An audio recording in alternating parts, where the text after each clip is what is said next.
Yo, what up, bro? Kozi here again with another video. On this video, I'm going to share with you how you can find your purpose.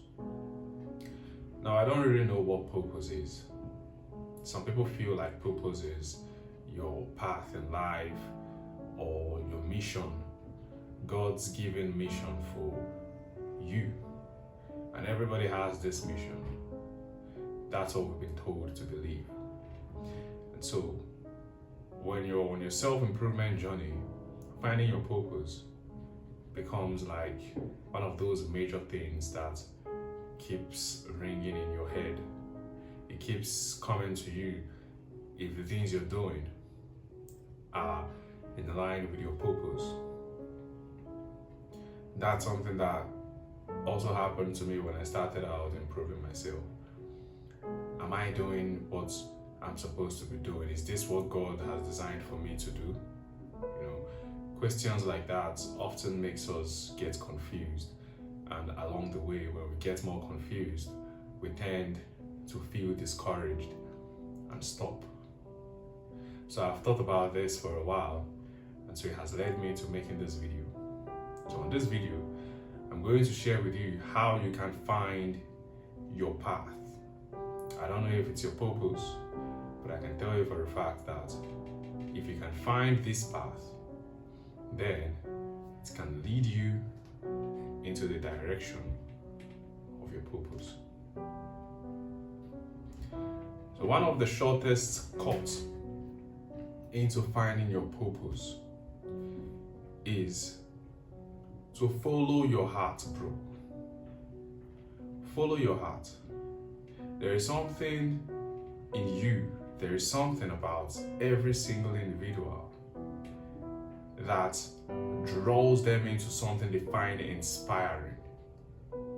We all have that thing inside of us. Maybe you're watching a music video and you like the way the dancers are dancing, or you like the way the artist is moving, or his finesse or her finesse, anything like that. Once you find yourself feeling inspired by that, open yourself to it. Open yourself to it. You see, that's the problem with a lot of people. People don't tend to open themselves to what they find inspiring.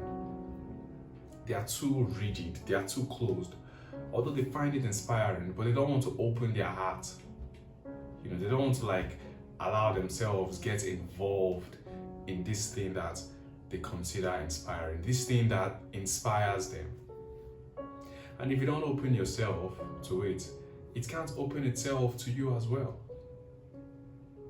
That is one very shortcut you can use in finding your path.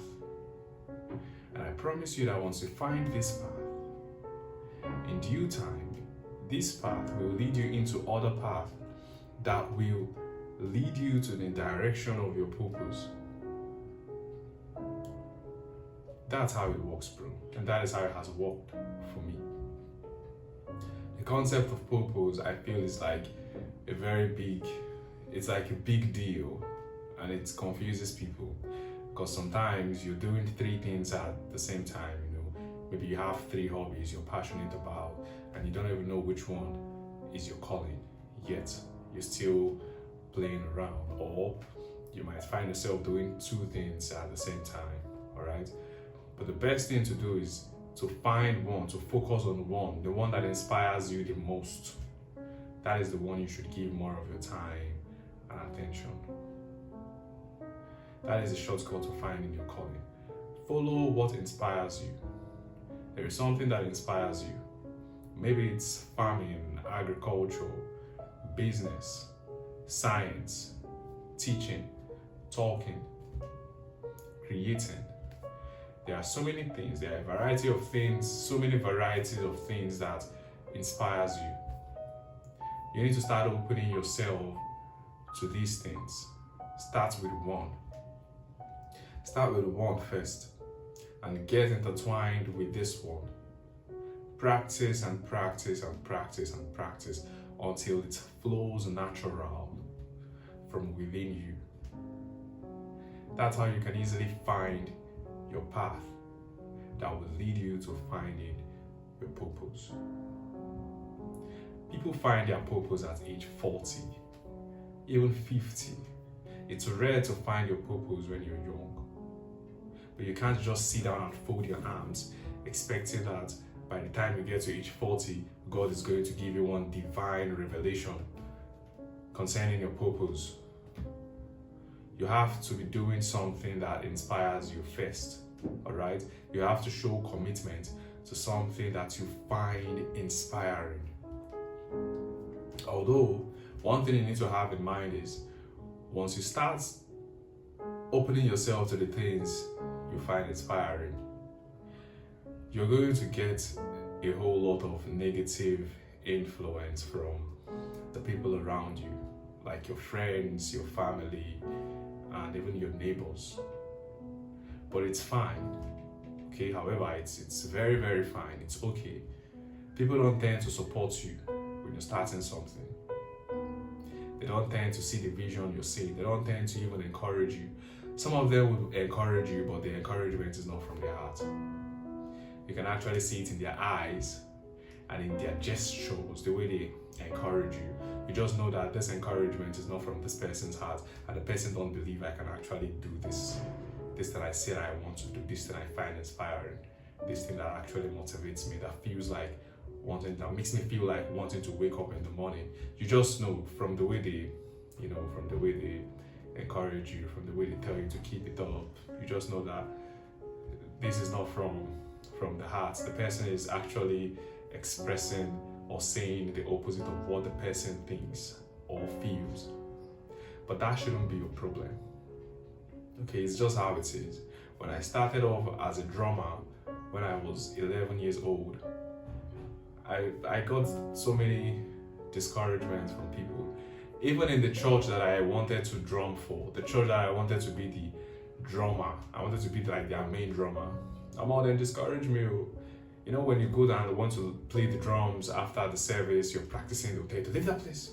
And they just wave, they just, like, pursue you, chase you away, and they don't care whatever your motivation is. They don't care if you're inspired. They don't care. They only want to see results. That's all they want to see. It's the same thing happened to me when I started dancing, all right? When I started dancing, so many times I was being laughed at during rehearsals, bro. I was being laughed at. They laughed at me so many times.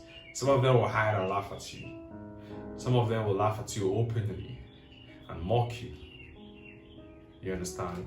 And when you're learning something, when you're trying to open yourself into a new skill or a new hobby or something that inspires you, and people are reacting this way toward you, it actually breaks your morale. It breaks your confidence. Okay, but that shouldn't make you stop chasing that particular thing. As long as it inspires you, your duty is to practice that thing over and over again until you get intertwined with it. That's your duty. That's the only thing you can do for yourself. Once they see that you're now doing it naturally, they see that you're now becoming intertwined with this craft or with this hobby, with this skill that you've always been fantasizing about, they will all change, bro. They'll change. You see? And that will give you more confidence to pursue other things that you find inspiring.